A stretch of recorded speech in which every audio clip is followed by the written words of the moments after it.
Hi, everybody.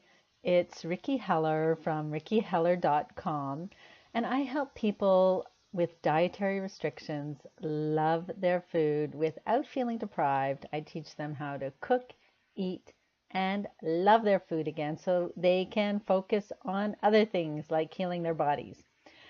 Well, today's video is going to be a little bit more personal than some of the other ones I've been doing because basically, we're coming up on the 20-year anniversary of when I was diagnosed with Candida and started this journey. And so today I want to just give you an update. I used to do this on the blog, and I will be writing a longer version on my new Patreon page, which is coming up.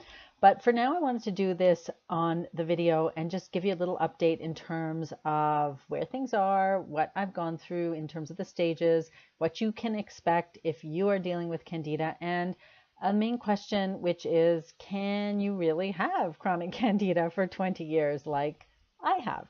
So that's one of the things I wanted to talk about. I'm just going to go back to sort of the beginning for a while and work my way through. So I'll start off by saying, yes, I do still have symptoms. So if you don't know my story, what happened to me was I was basically, I would say I'm like the poster child for someone who had all of the risk factors for Candida overgrowth. So I grew up in a family where we did a lot of baking. I learned to bake very young and loved sweets very young.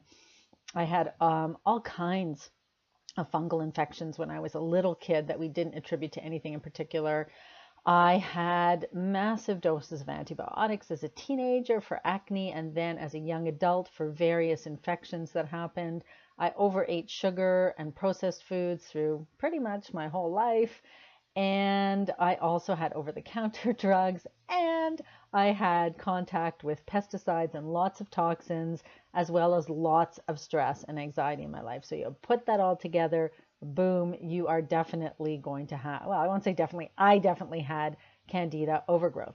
So I was diagnosed when I was around 40, and I went on a Candida diet for 10 years. I was really strict for the first year. And then, like so many people, I went back to eating the way I had been before, had a massive relapse, and that was in 2009, and I have been 100% compliant since. So what does that mean, and what does it take to get to that place? Now, I just want to say, first of all, thank you to everybody over the years who has sent me messages and emails and notes about things I can try, because I have sort of been vocal about the fact that I still do have some symptom flare-ups every now and again. And I will just tell you that so far I haven't come across anything that I haven't tried that was suggested to me. The one thing I chose not to do was ozone therapy because the expense was just like beyond what I could handle. But so that's the only thing I haven't done. And I am currently working on a new protocol with a new practitioner who talks about stealth infections. And I know that we're all aware of so many of these things like parasites and so on. But we're trying something a little different, which I will report on when we're completely finished, because that's another thing that I think is really interesting and I wanted to tell you about. So I'll definitely report back. So what if you have chronic Candida too? What if every time you change your diet or start to bring back old foods, you get a massive flare-up of symptoms and you're going through this cycle of on again, off again, on again, off again? What does that mean? Are you stuck with this for the rest of your life? Are you going to have to eat this Candida diet stage 1 for the rest of your life? Let me tell you what has occurred for me, and hopefully if I share what I've done and how I've gotten to where I am today, that will be some help for you guys. So basically I'm looking at what I refer to as a 3D approach. So diet, detox, and discord. And I go into a lot more detail about this in my book, Living Candida Free. But the first thing I did obviously was change my diet. And my anti-Candida diet was pretty typical. No sugars, no gluten, no highly allergenic foods, no red meat, no eggs, no dairy, no alcohol, no caffeine, no moldy foods. I could go on and on. I did that for at least, I would say, 2 years, very, very strictly. And then I slowly started bringing back in some of the other foods. And I'll talk about that more in a minute.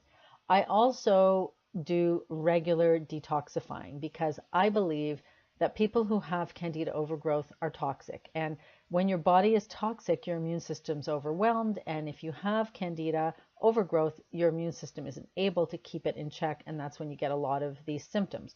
So I try to do something to detoxify my body on a daily basis. Now, I know that seems crazy, but as my colleague Josh Gatalis has said, if you're not detoxing, you're retoxing. And I do believe that. In the world in which we live today, you cannot escape toxins. We are bombarded with toxins wherever we turn.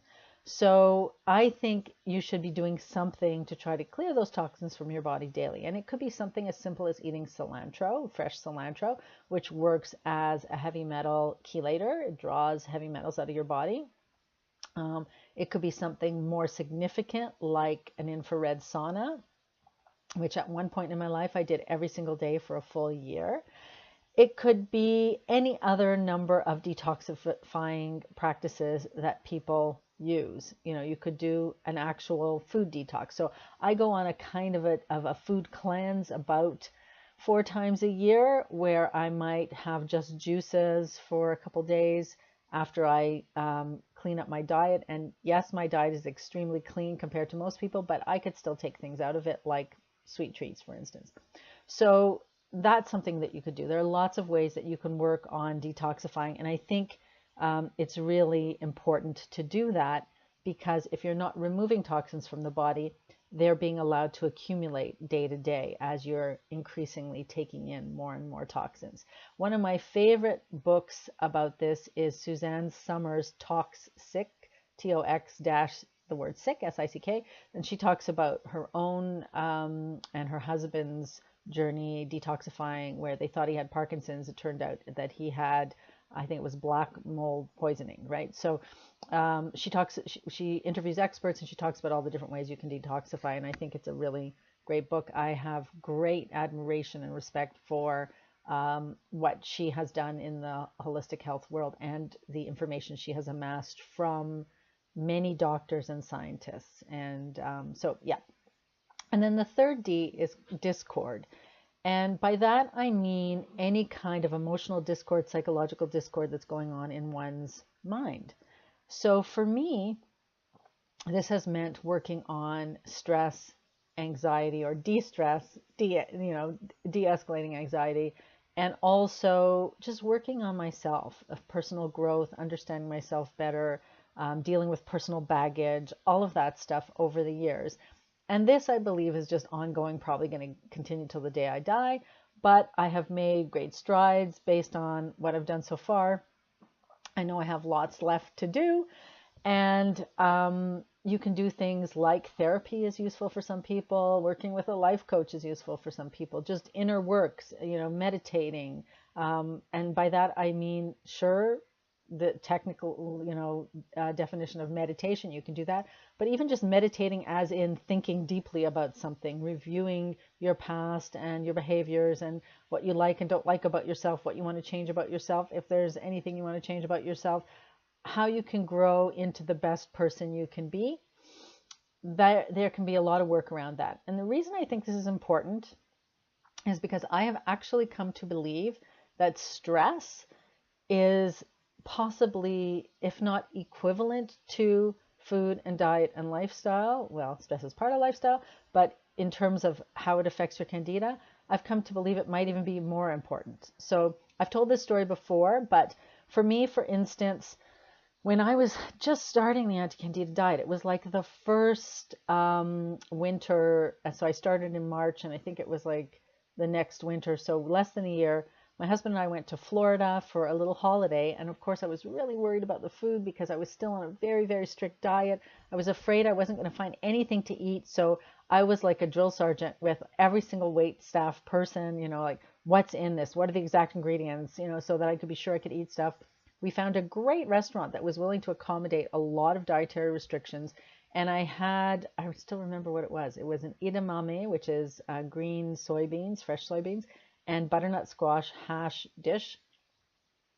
Looked great. I asked them, is any sugar added, any sweeteners? No, just everything's natural. And I was eating it. It was so good. And I said to my husband, I don't know, but this tastes a little too sweet to be just naturally sweetened by the butternut squash. So I called the waiter over and I asked him again, and he says, oh, yeah, there's just a little maple syrup in the sauce. And I was like, oh my God, my Candida's going to come back. It's going to be horrible. I'm going to die. And my husband calmed me down, as he is wont to do. And I thought, well, I'm just going to stop eating it. But what can I do? I'm not going to like throw up in the restaurant or when I get home. So I just thought I would deal with it. And guess what happened? Nothing happened because I was on vacation. Well, this is my interpretation of why nothing happened. I was on vacation. I was calm. I was having a good time. None of the responsibilities that I normally have at home, none of the work that I normally had at home. So my body was relaxed. It was able to handle it.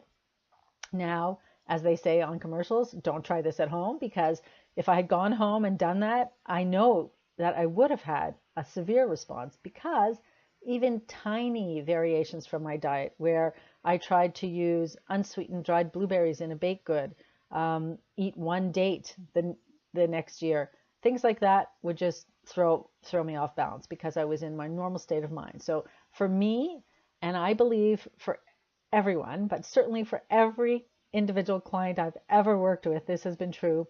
Stress and stress reduction is so, so, so important. So those are the three things that I've been working on for 20 years. And I'll tell you just quickly in terms of diet. So what has changed, right? So I was strict for the first year. And then over the years, I started bringing back more fruits and, just little things. So at this point, 20 years later, yes, I still consider myself following an anti-Candida lifestyle or anti-Candida maintenance, as it's outlined in my book. But I have brought back a lot more fruits. So during the summer, when so many fruits are plentiful, I will definitely indulge in a mango once in a while, or a pineapple, which I adore, fresh pineapple. In general, I've really relaxed around what I can eat in restaurants or other people's homes. So by that I mean I will allow regular vinegar into my salad dressing if it happens to be on the salad and I forgot to say, please don't put the dressing on, and I don't want to make a fuss, I'll do that. It hasn't affected me over time. I will even eat higher glycemic or higher sugar fruits. So for example, if I go to a raw food restaurant, which I love, raw food desserts are some of my favorites. If there's, say, a brownie made with dates or even maple syrup, I can have some of that and I don't worry about it. Now, I don't do this regularly. I'm going to say twice a year max, and probably not even twice a year, maybe just once a year.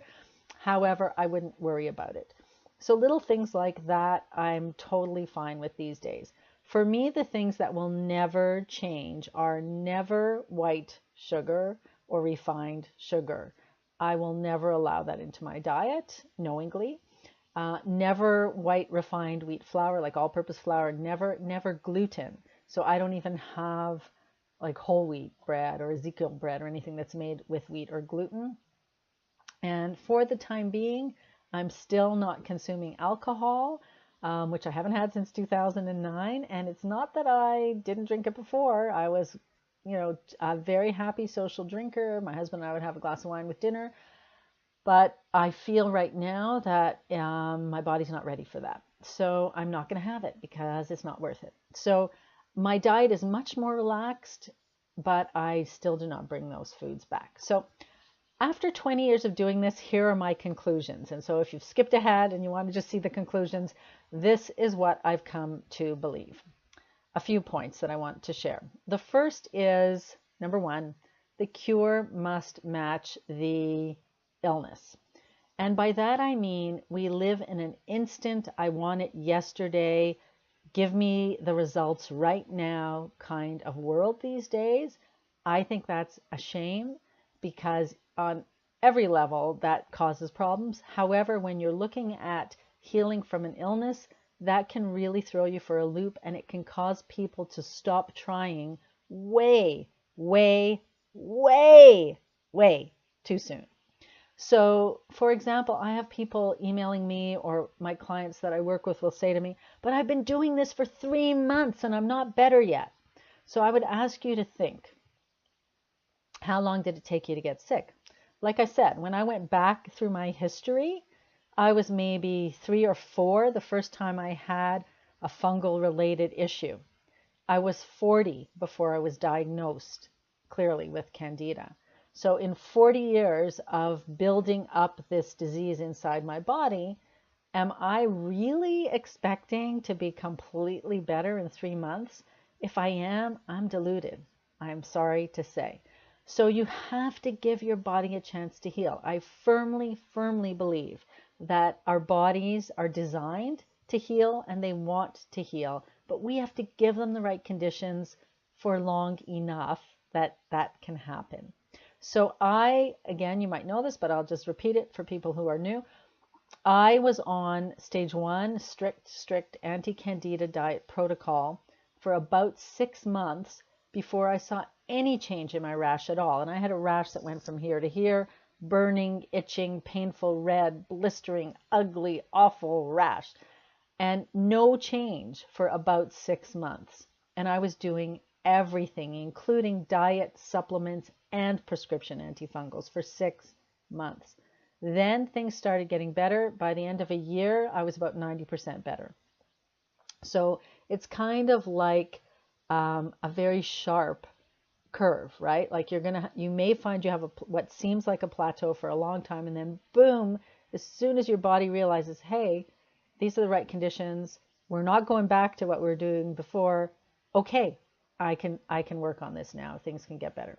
So that's what happened to me, and I think it is so important that we remember that our bodies are designed to heal, but it's not instantaneous, like you take antibiotics for an infection. And in fact, these days, antibiotics may or may not work for an infection. So that's number 1. Number 2 is your diet does count. So if you clear your Candida and you go back to eating the way you did before, like in my case, it doesn't make logical sense that you're going to stay Candida free. The way I was eating contributed to my ill health, which eventually led to me having Candida overgrowth. Why would I believe that I can eat that way a second time and not have Candida overgrowth this time? And in fact, studies have shown that Candida, each time you relapse and it returns, it's more virulent, it's hardier, it's more difficult to get rid of, and it takes longer. And certainly my experience has borne that out to be true. The second time after my relapse, like I said, 6 months before I saw any change, the first time I was treated was within a few weeks, I felt like I was back to normal. So it changed, and it was much, much harder to clear it up the second time. So your diet does count, and you may need to make changes that are permanent. And I just think the sooner we accept that, the easier our life is going to be. Because point number 3 that I've come to believe is you will pay for every single cheat. And I don't even like to use the word cheat, because that sounds like, it's something that you can be cheating on, right? You should never even think of it in terms of a cheat. Every time you do something that goes counter to your body's health, you will pay for it down the road. So as an analogy, think of it this way. People will say to me, can't I just have a piece of birthday cake and then go back on the diet? If you look at it as a more physical thing, so if you imagine taking a steak knife, one of those serrated, really sharp steak knives, and slitting open the skin on your forearm till you're bleeding, and then the next day you do it again, and then as soon as that scab starts to form and it starts to heal, you slit it open again. Would you really expect your arm to be perfectly healed if you did that once a month, or once a week, or even once every 2 months or 6 months? You would never have the same arm back, right? And so it's very similar. Every time you're eating something that causes damage to your intestinal tract or causes the Candida to flourish, you are doing damage to yourself. You might not see it that second. You might not feel it for a day or two. You might not feel it for years, as in my case. I was doing damage to my body for 40 years before I truly, truly felt the signs. However, know in your mind and heart that you are doing damage to yourself if you're eating something that is bad for your health, whoever whatever it might be for you, right? Some people can eat sweet potatoes, nothing happens. Some people can eat sweet potatoes, they get sick. Some people can have a piece of chocolate once in a while, fine. Some people can't. But you need to know that if this is the food that made you sick initially or that contributed to your illness, and you're going to persist in eating it once in a while, even once in a while, it's like taking that knife and slitting your skin open again every time. Why would you do that to yourself? So you will pay on some level or not. If you want good health down the road, you have to think about it right now. Having said that, point number 4 is you can absolutely love your food again. It might not be the same food, but you can love it again. So I adore food. I adore good food. I adore sweet food. And I get to eat it all the time. And I get to share it with my friends. And I get to share it with my family. That's totally possible. I have never found a food that I could not remake in a healthier fashion that looked and tasted just as good as the original. So just keep that in mind, that you may need to change your diet, and you may need to change your diet permanently, but so what? You still get to eat delicious food for the rest of your life, and I can eat an amazing meal with a fantastic indulgent dessert, and guess what? I don't feel sick after. I feel the same. So how great is that, right? So just think about that again, that yes, you can absolutely love your food. I think another point that is critical to keep in mind, though, is that it's not just about the food. So again, when I hear from people who are first diagnosed with Candida and have to go on this diet, it makes total sense to me. All you can think about is, oh my God, I have to cut this out and this out and this out. What am I going to do when I go here? What am I going to do when I'm going to go out to eat with friends? How am I going to have my birthday party? How am I going to go on vacation? How am I going to go to these meetings at work? It's all food, food, food, food. But if you really think about what you're upset about, it's not just the food. So when someone says to me, I can't stand this diet, I can't stay on it because I can't eat this way, go a little deeper. It's not just food that you're concerned about. It's true. Changing your diet changes your lifestyle.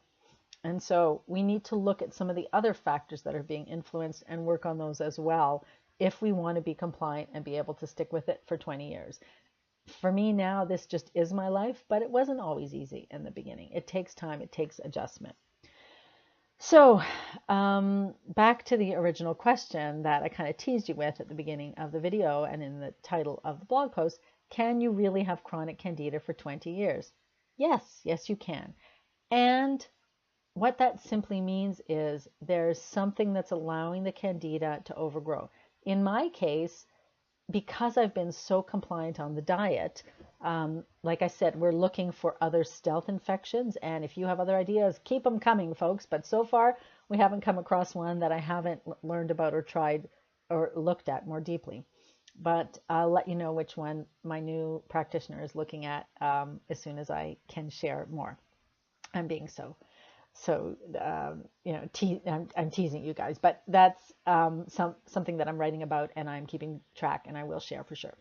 So you definitely can, and I think given the points that I've just talked about, what you want to do is decrease your chances of those symptoms recurring and flaring. So for me right now, as I say, 95% of the time, I'm 95% better.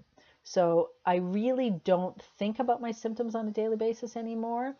If I undergo a very stressful period, we've just got, well, not just anymore, maybe 2 months ago, we got a new puppy who is an extremely challenging puppy. Oh my God, I've never encountered a puppy like this before, and I've known a lot of puppies. So it's been very stressful. And so I might have a flare up in situations like that where there's a lot of stress, or dealing, so many of us right now, myself included, are dealing with an old and ailing parent, for instance. So in situations like that, again, increased stress, I may have some flares. However, what I've noticed is they are extremely mild compared to what they would have been at the beginning, and extremely short-lived, like a day. So it's not something that interferes with my life, and I don't even think of it in terms of a problem anymore. And I think for so many of us, that's what happens. And so the last point I want to leave you with is, even if you have a case of chronic Candida, you can definitely get to the point where you feel things are under control and your symptoms are no longer an interference with your life and no longer constantly weighing on your mind, where you can just go off and live your normal life and be happy. And I think what happens for so many people is when we get to that point psychologically where we're no longer so focused on the symptoms, even when they may still be there, that's when we can go off and get back to living our happy lives. And ironically, that's when the symptoms start to clear. And I know that can be true for you too. So the final point I want to leave you with, that I've come to the conclusion after my own 20 years, but also working with hundreds of clients over the years, is never stop trying. No matter where you are in the journey, the beginning, the middle, the end, never stop trying. I am comfortable with the way my life is now. I do the things I want to do. Like I said, 95% of the time I'm 95% clear. But that 5%, I will never stop trying. And that's why I'm working on this secret new protocol that I'll tell you about. So I leave you with that. So there's always a way to get better, in my personal opinion. And if you're not where you want to be, keep looking, find a practitioner you like and trust, keep doing your research, keep trying, because it totally is possible to get better. And even 20 years later, things can be settled, but they can always be better. So I hope that was useful for some of you. If it was, please do give this video a thumbs up, but more importantly, share this information with someone who could benefit from it. If you know someone who's struggling and perhaps needs to have some more pointers for where to go forward. And you can find all of my information, how to reach me, how to work with me, below. And please do leave your comments. I love reading them. And as you know, I answer them all. I will see you guys on the blog next. Stay tuned for the next update in 10 more years. See you next time. Bye.